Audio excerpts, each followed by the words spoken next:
Anytime you plan a trip to photograph nature and wildlife, you always want to do your research. The problem with research is it really doesn't give you all the critical details you need to come away with some great images once you're out in the field.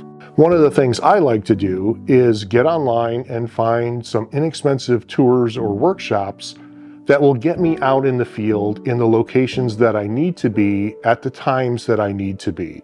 Recently, I booked a bus tour in Nebraska to photograph greater prairie chickens.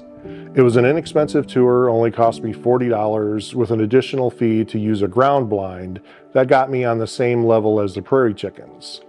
Now, I was with a lot of other people, some that were pretty well versed in photography, and others that were just using their phones or binoculars to see the chickens.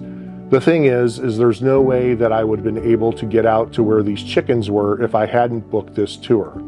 So whether it's wildlife in Yellowstone or photographing the night sky in Utah, it's well worth finding someone who is in the area and knows the best locations and times to be, so that you can come back with some amazing images. I hope this video was helpful to you, and if you've done something similar, why don't you tell me about it in the comments below.